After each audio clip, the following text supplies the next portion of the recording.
From San Diego, this is the Anaphylactic Allergy Podcast.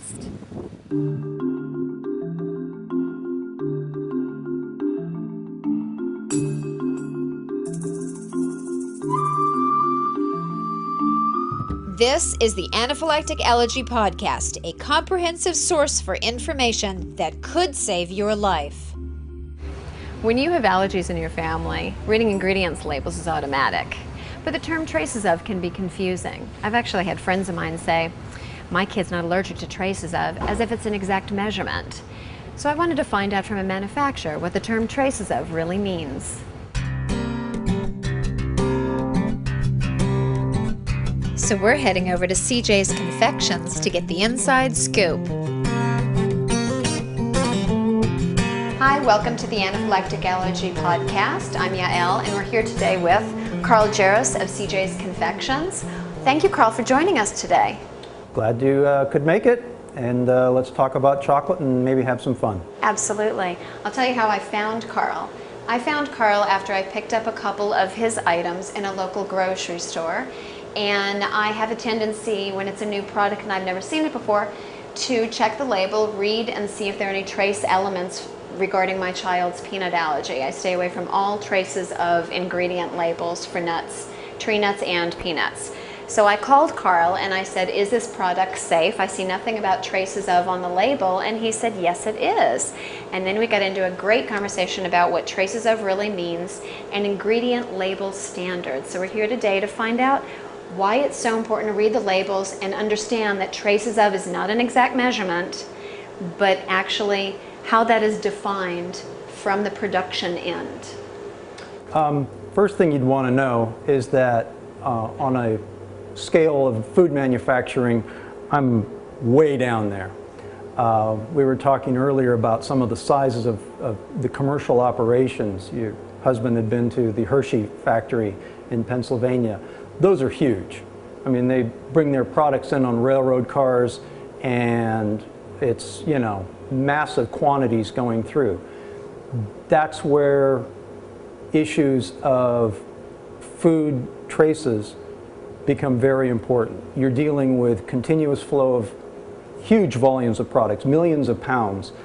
To shut down, clean everything out, and start up fresh can be prohibitively expensive. So what they're going to do is this run things through. If they make a switch over for the first who knows how many pounds of product coming out, it's going to have traces of whatever was there before. Right. How are you, as a smaller manufacturer, able to protect some of your equipment and products versus other? A couple of things. Because I'm small, I'm batch. There's nothing continuous about anything that we do. Everything is made in small quantities. The other thing is that of the 4 machines that I have that come into contact with chocolate, only one of them has anything that contains nuts. All the other 3 machines, there's no nut products that ever come into contact with it. So I don't have to worry about your concern of a nut allergy. Can you take us on a little tour? You bet. Okay. You bet. I roll the truffles in here. They're all hand-rolled truffles. This is a truffle center. Chocolate, when it has moisture added to it, turns into kind of a dough. Okay. It goes into the dipping room. These chocolates have already been dipped. When we dip them, the thinnest part of the chocolate is on the bottom. And to seal that up, we coat the bottoms of the chocolates with chocolate again. That's fabulous. I never thought being allergic to chocolate I'd be standing in a chocolate factory. This is great. These chocolates up above, these have already been dipped, trimmed, bottomed, and then decorated. The decorating is also done by hand. So if these trays had peanut brittle or something else on them at one point in time, they would have to be sterilized and cleaned. Well, let's talk about manufacturing on the big scale. Okay. Like if you're going to a C's or if you're going to any of the other large manufacturers, they're going to have, first of all, machines that it's very difficult for them to isolate products. Right. They're going to have a very large line. The cooling belts can be anywhere from 12 inches wide to 5 feet wide, and anywhere from 60 feet long to 200 or 300 feet long. Oh my goodness. All of those pipes, all of the pumps, all of the tempering equipment can hold hundreds of pounds of product that may have come into contact with nuts, which is right. you know, what you're concerned with. This machine never has nut products going through it. This is our dark. The white chocolate machine never has nut products going through it. Okay. This is milk. All of our milk chocolates may have come into contact with nuts. Okay. A roommate of mine in college had a pretty severe nut allergy, and it was what first alerted me to food allergies.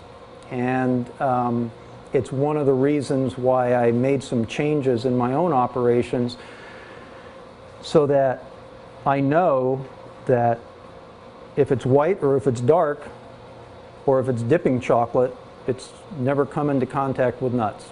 What also I want people to understand is just reading the label one time doesn't necessarily mean that you can continue to feel safe about that product forever. No. Because I mean, I bought something at Costco and said, woohoo, soy chips, and they have chocolate on them, and they're safe for my kids. And I read the label, and everything was fine, and there were no traces of nuts in there. The very next time I went back to the same store and bought the same item, the box said traces of nuts, and I went, man. Yeah. Yeah. I have to give this box to another family. I mean, Yeah. I bought it, and I got home, and I went, oh no, I didn't check the label again. Sure enough, and it was a brand new product, so all of a sudden. And what you find with a lot of products is there are processors who will either manufacture and or package for other companies. Because the really federal tough. guidelines that they just put out that now labels have to be accurate really doesn't have anything to do with the FDA or the USDA going in and actually double checking and making sure that allergens are not present. Correct. Okay. Correct. What about the nut thing right there? This? Yeah. This is a bottle of flavoring. Okay. One of my customers, Morgan Run, it's the name of a golf resort up in Rancho Santa Fe. These are like pillow favors. Fabulous. We flavor it with an amaretto flavoring. I don't know if there's any nut oil in that. The companies that make these have the ability to manufacture flavors without using any natural ingredients. But at the same time, if I think I'm going to give my kid a chocolate that's on the pillow, and I'm thinking, okay, it's just hard chocolate, it must be okay. You may and may not. You don't know. Right. And because you're doing things specifically for restaurants and hotels, they're not necessarily following the same guidelines. As a matter of fact, they are not even required to have a label on the product. Wow. Okay. See, that's good to know. And not everybody is as respectful as you are. You are able to control this surroundings, but if you got as big as some of the major companies, I would not be able to do it. Okay. It could be prohibitively expensive unless I can charge more for it. Thank you, Carl. That was great. Okay. That was great. Thank you very much, Carl. Okay. For more information on CJ's, please visit their website at cjsconfections.com. Okay, girls, go ahead and take a bite. What do you think?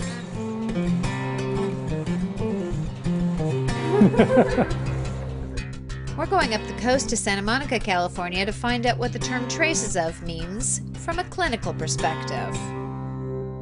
Hi, we're here with Dr. Cathy Green, a leading spokesperson on anaphylactic allergies, and she just happens to be my daughter's allergist. Thank you, Dr. Green, for joining us today. Well, you're very welcome. How important is it to read food ingredients labels carefully?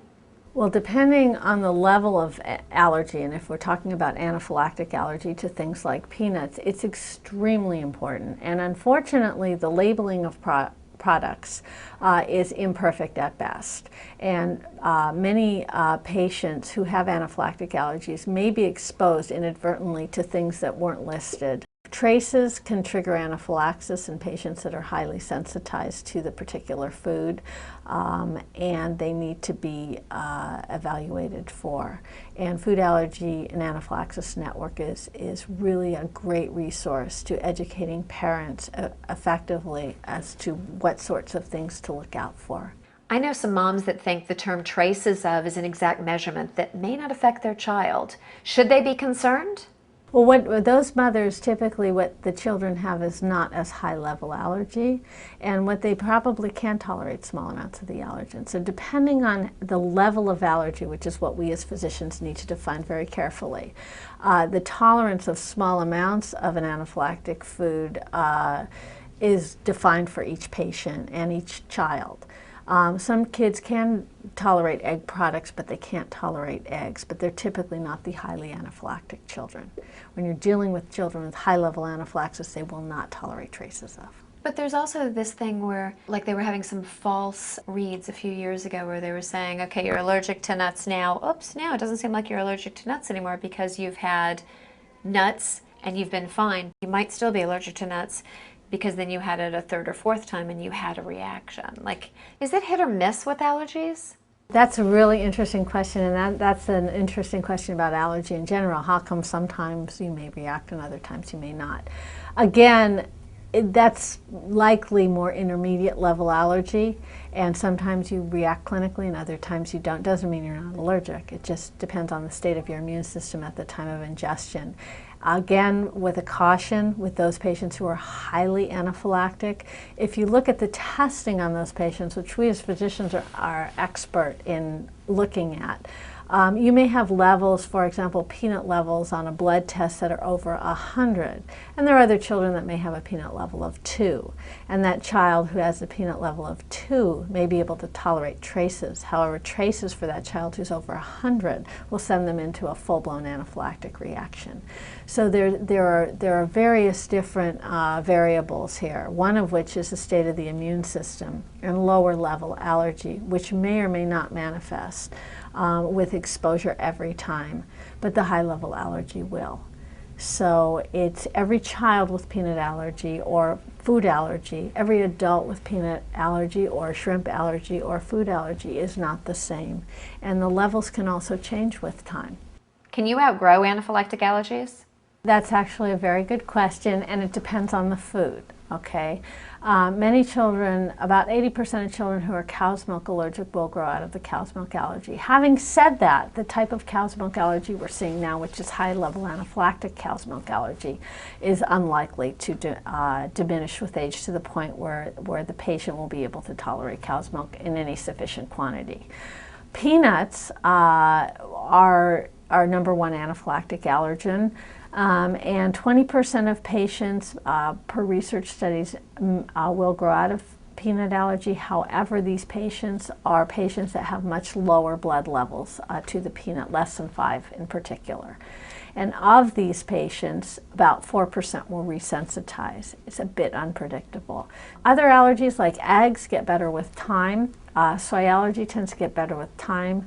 Things like tree nuts are adult allergies as well as childhood allergies, and shellfish as well. Children are less allergic to shellfish, and that allergy is grown into and oftentimes will develop in adulthood. So it really depends on the food and the genetics of the person that we're dealing with. Dr. Green, according to the Food Allergen Labeling and Consumer Protection Act that was passed in January 2006, ingredient statements are supposed to be easier to read and therefore safer. Should we as parents trust food ingredients labels now? Absolutely not. There have been deaths from chocolate chip cookies that had traces of peanuts in them. So this is where oftentimes things may not be listed on the label. Or are listed in a way that the patient doesn't understand or the parents don't understand what it means. So a lot of education is imperative to be able to even read food labels and understand them, but also understanding that food labels are imperfect. What is the most important thing you tell your patients in regard to the care and managing of anaphylactic allergies? The key is not only to prevent the reaction from occurring, but to be prepared if the reaction does occur. And that's because it's life-saving, and I can't stress that enough. There will be slips, there will be mistakes, there will be unforeseen things that happen. But if you're prepared with that EpiPen right away, it's life-saving. I think we have a much better understanding about the term traces of. Thank you, Dr. Green, for joining us today. You're very welcome. Thank you. Our tip of the day is to please always read food labels carefully because ingredient statements and manufacturing locations can change. For more information, you can go to FACT's website at foodallergyawareness.org. Well, that's it for this podcast from sunny San Diego. I'm Yael. Thank you for joining us.